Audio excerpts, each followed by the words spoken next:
Hi, I'm Sam Staskell, and I'm the host of this new episode of Funny Things That Happen to Real Estate Agents. Tonight, my guest is from New York. His name is Colin McDonald. He's got a great story to tell. I can't wait to share it with you. So let's get started.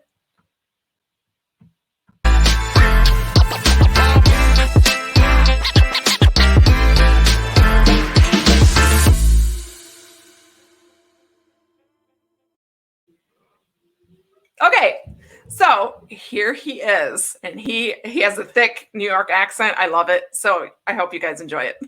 All right. I do love the accents. You know, everybody says I have an accent, but I definitely love the New York and Eastern Coast. It's so thick. Yeah. It's the whole New York thing. Yeah. Right. So Colin McDonald, you're in New York. You've been in real estate for six years. Is that what you said? It'll be 6 years in October. Yep. Okay, great. Yep. So why don't you tell me a little bit about yourself, like what you did before? Sure. So before I got into real estate about 6 years ago, I was living in New York City, and I was doing marketing, PR, communications, creative work, and it was great. I was there doing that for about 7 years, but once I slowly shifted from my 20s into my 30s, I wanted to create wealth for myself. And I kind of was burned out from the whole New York City scene, I should say. I wanted some change, a little more space. I was tired of living in a shoebox of an apartment. Right. And someone just said, why don't you get into real estate? You'll be amazing at it. You've got an amazing personality. You should give it a try. And that's really what I did. I ended up getting my license. And before I got my license, a year before I got my license, I was kind of the right-hand man for a team of top brokers here in the local capital region area, kind of doing all the marketing for their listings, for their marketing events, and kind of taking care of all the administrative tasks. And it was a big undertaking, but it was a huge learning experience. As you know, this business can be very competitive, so there are not many people who necessarily want to help you out or give a lending hand because they don't want you to be competing with them and essentially keeping their business. But it really helped me be able to build an amazing foundation. And then once I got my license, I kind of hit the ground running, worked for a series of amazing top brokerages here locally in the capital region. And then just recently, January 1st, I kind of went off, jumped off and did my own little niche brokerage here in the city of Albany specifically. And it's been an amazing ride. It's definitely been an interesting ride, to say the least. I have definitely some funny stories to share, and So you're in Albany, New York. Yes, yep. I mean, so what's like the population of Albany? Oh gosh, if you had to guess. There's names. It's not like Manhattan or Brooklyn. It's certainly becoming like that because of COVID and stuff there. We just closed 10 deals, I think, when everyone has kind of relocated up from the area, but it's like New York. I don't know the population off the top of my head.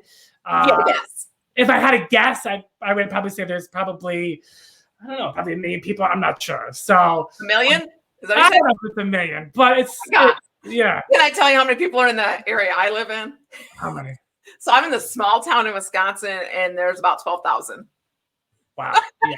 So you're like, it's not as big as Brooklyn. Yeah. I'm in 12,000, you know? Yeah, I'm just a little dot here. Yeah, right. And I've never been there, so that's most people haven't. Cool. Yeah, I used to work with a bunch of people from like the East Coast, New York and stuff when I was in creative, and they love the Midwest just because the money goes so much further in the Midwest than what it does in New York, you know? Oh yeah. Like what's the average price range you think where you're at? So the average price point for a single family home, I think I just did the stats for last month. It's around $235,000. Oh, okay. So that's your average home. I typically don't deal with those type of transactions. Obviously, if a client comes to me and they want to buy a home within that price range, I obviously don't turn them away. Right. My focus is more on the higher end.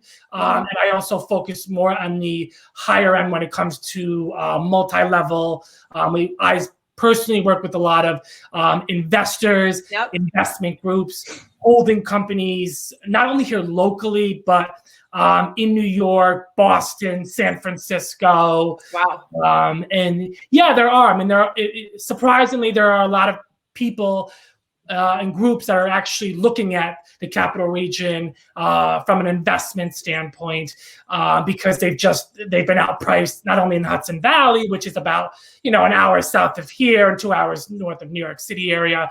It's just it's a great area. Troy specifically in the downtown by the water. The New York Times did an article in 2010 with them.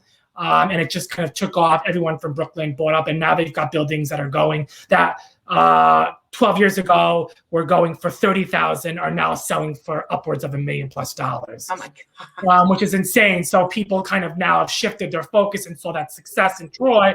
They've kind of now brought that.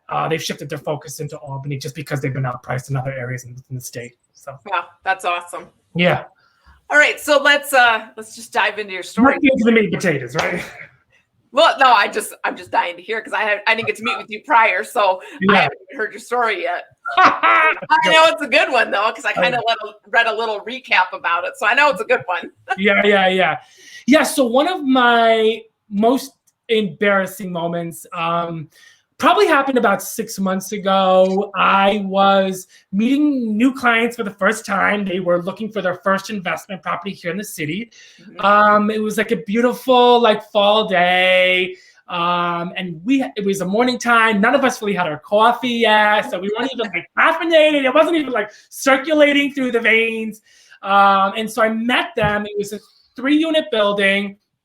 So I said, okay, let's start from the top. So we started at the top, beautiful owner suite, 2-level, great, no problems there. So then we make our way down to the first level unit, and I had the keys. I turned the door, and when I started to open the door, I heard a very loud sound. Someone was clearly enjoying themselves. I don't know what was. Obviously, I don't know what was going on, but it was kind of like one of those never happened before. I froze. I looked at them. They looked at me, and it was this sheer panic of oh my God, what do we do? Right. And so then it was kind of okay, let's shut the door here. And to make matters worse, the key won't come out of the doorknob. Never. After my 10 showings before that, no problems. But of course, this exact moment, the key won't come out of the door.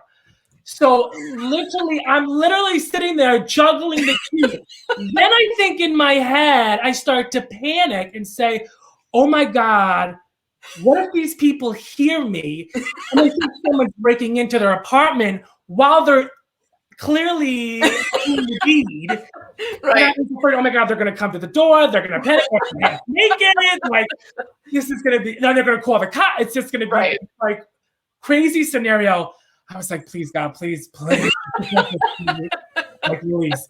And I was and then it released. We shut the door. We left the property. We had the hugest laugh. We were okay, we're moving on to the next property. But we had the biggest laugh together. And it was kind of just a funny, right. Never would really you expect it. And then I said to myself, well, I don't know if maybe a tenant, I didn't know what was going on in the apartment. Right.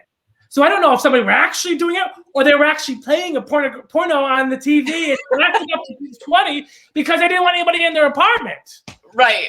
So, but it was quite the embarrassing moment. So did you leave that for feedback?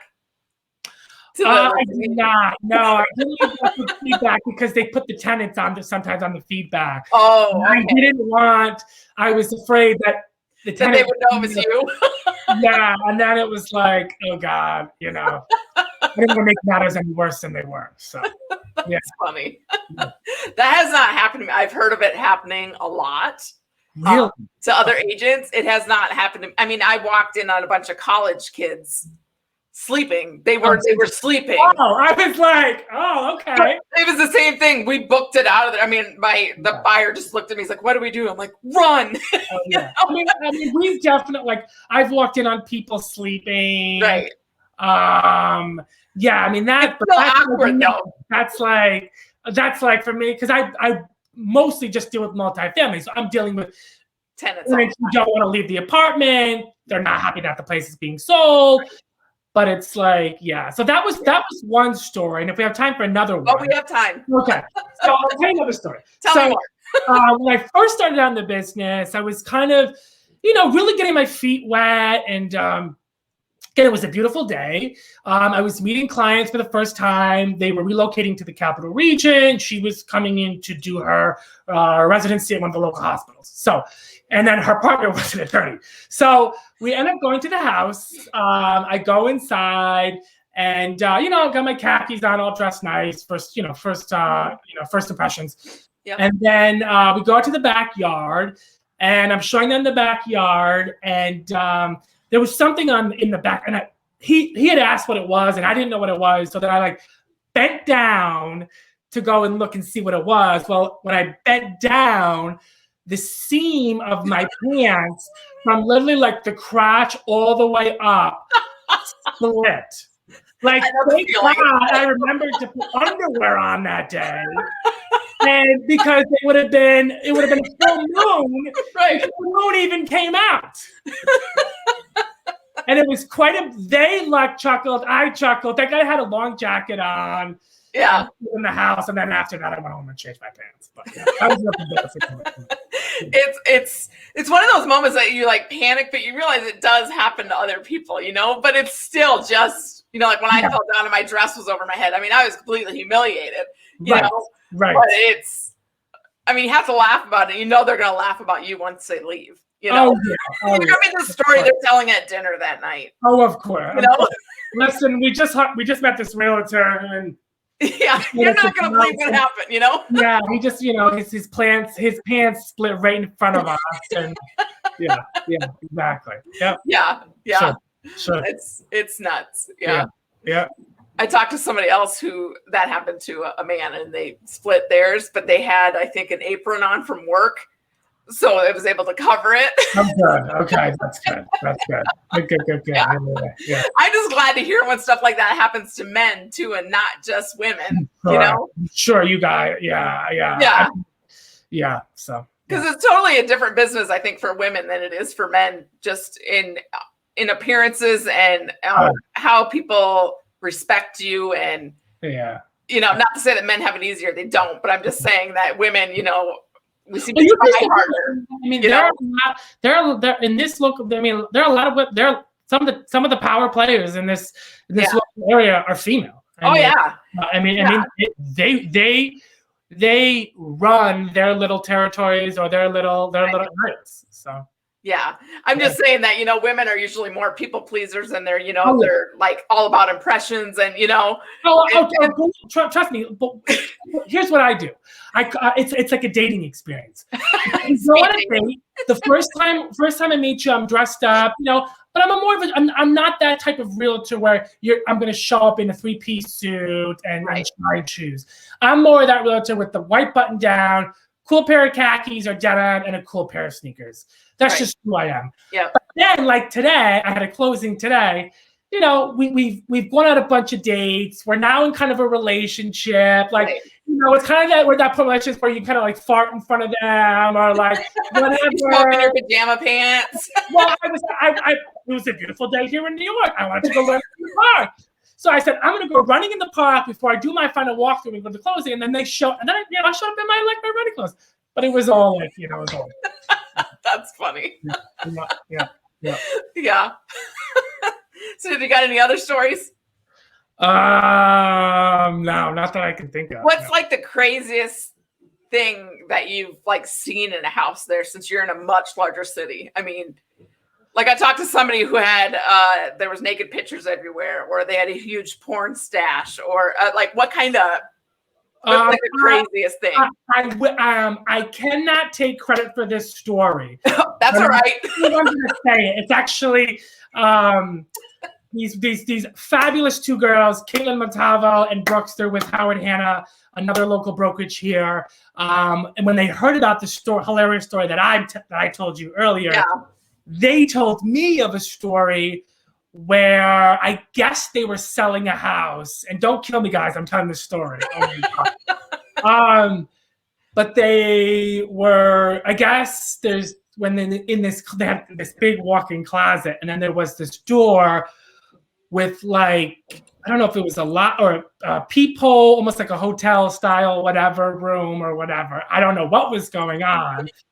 So when they did the inspections, there was a septic, I guess, or something. And I gotta kill you with that. I hope they don't. They don't. They can call me. Yeah, I'm blaming you. They can call you. Right, they can call me, and then I'll have them on. So when they did the septic inspection, there was hundreds and hundreds of condoms found in the septic thing. And if anybody knows, the condoms can't. A septic can't break down condoms. Yeah. So I guess the inspector told them, I don't judge. I don't even, but luckily they just pumped it all out. Right. And there were no any issues and stuff like that. But they told me that story. I have talked to somebody else that happened to. Okay. Yeah. And they're like, don't flush them. Right. Like, right. Tell that guy that. Yeah. Right. Exactly. Yeah, that's funny. Yeah.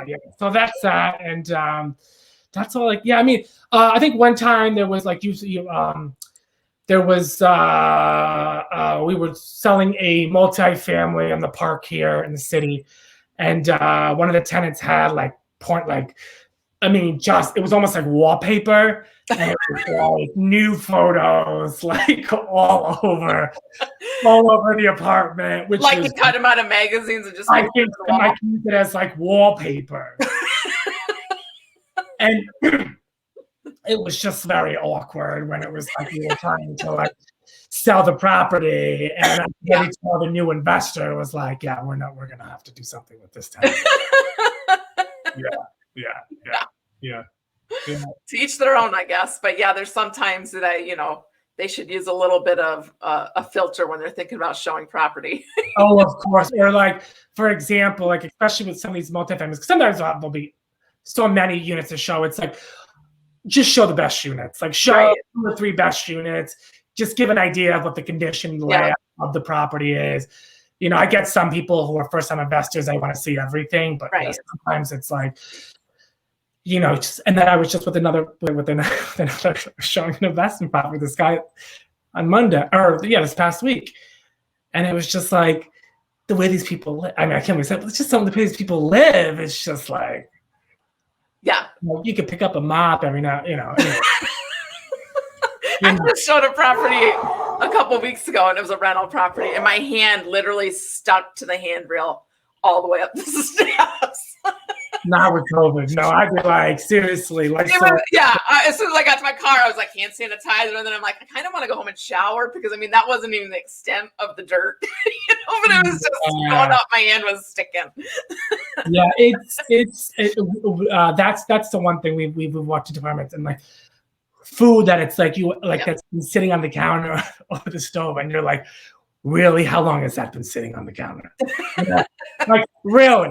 Has that been? They have never ever cleaned their toilet ever in the entire time they've lived there. I just whatever, whatever works for them, I guess. But I mean, his own, I guess. No judgments out here. Right. And it's when people are renting property, they don't take into account that they don't own the property. Yeah, they don't own it. Yep. Right. They don't own it, so they don't care. They don't care. Like what they destroy and what they do to it. The worst that's going to happen is they're going to keep their security deposit, Exactly. So they don't take the same care as if they owned it and it was their money, which is unfortunate, but it makes you see some crazy living situations for sure. Crazy living situations, odd ones. Yeah, I mean, I was just in a house this past week, beautiful house in a beautiful neighborhood, but you know, you walked into this house and it was literally like when I was in the driveway, it was 2020, and then you walk into the house and it's like one of the bedrooms has like green Muppet shag style carpet. And it's like I'm afraid one of the Muppets are gonna pop out of the carpet, or we're gonna find a Cheerio from 1983 ingrained in the carpet. Right. Psychedelic, Yeah. wallpaper Yep. on the walls that it's like we're not in the right decade here. Right. I mean, a lot of people, and it's sad, a lot of people don't, once they like buy their home, they don't put any more money back into it. I see that all the time. You know, like everything's in disrepair. And you know, I get it. Sometimes a lot of people don't have the free cash to do it. Sure. But sometimes it's not that. Sometimes it's just they choose to spend the money on other things and not put it back into their investment, you know? Yeah. But that's the worst mistake that they, in my opinion. Well, yeah. In our business, yes, it is. But I mean, I've seen plenty of places that haven't been updated for, you know, like 50 years. You know, well, this was not updated. Some of the original wallpaper and clearly the carpet. I mean, it was like, you know, throw on some Bee Gees and like, you know. They're just waiting for it to come back in style. It'll happen. That green bag is totally coming back. he digs that retro. So I was like, you know, to each his own, but so, you know. Right. You know, so. You never know. For the right buyer, you know, it'll be a huge hit. Exactly. Right. That's why I try not to say nothing like negative, because you never know like who's gonna love it or who's gonna hate it. You know. Well, I mean, I'm like you know, I'm a bit of a no BS broker, so let's tell it like it is. Right. You know, I'm not here to like look. I mean, and I get it, to each his own. So a lot of people like that about me. Like I just tell it like it is. Like. And people are like, you know, some people laugh and blah, blah. But at the end of the day, it's just like, you know, really. You know? I was showing a house the other day, and I had met the buyer previously, but I hadn't met her aunts that she brought along. Yeah. And we went into this room, and, you know, right away I'm like, well, this must be where he kept all the pot plants, you know, because of the lighting. And she's like, Sam, my aunts are both officers at the prison. I said, well, I didn't say it was my pot plants. I just said it was somebody's pot plants. I didn't say they were mine, you know? So then they were both laughing, you know, because they have a good sense of humor too, luckily. But, you know, I wouldn't say that just in front of anybody that I wasn't like joking around with, you know. But Now you're all that. I mean, I'm like immune to that. Right. For me, it's like it's expected. Right. Like, if there's not a bong out on the coffee table, this is not the property for you guys. Right. We see it all the time in for sale by owner picks on Zillow, you know. They didn't put away their bongs. That's one of my favorite spots, you know, to spot those things. It's like, oh my God. There was one which was, I died laughing. I saw it, somebody posted on Facebook. Which was genius, but it was a house. I think it was out in like Nevada somewhere, or Springs, whatever. But retro style house, and there were like mannequins positioned. I saw that one. You saw that, yeah. And it was like perfect for COVID. They said something about if you're feeling lonely or something. But she was like genius, if you ask me, from the marketing standpoint. Yeah, I think it's like Zillow Gone Wild always runs those. Whoever runs that page, Zillow Gone Wild. Have you seen those on? I think on Instagram. Yeah. It's always funny looking at those because everything looks normal until you get to the one room in the house where it's like a jail cell, and you're like, "What's going on here?" You know? Yep. You get a couple of those where you got to you know, it must be the pleasure room or whatever. I don't know, right. But it mimics a hotel door with a little peephole. Right. You know, you walk in and the bed's got the cord. You put the quarter in and the bed vibrates, and you know, I mean,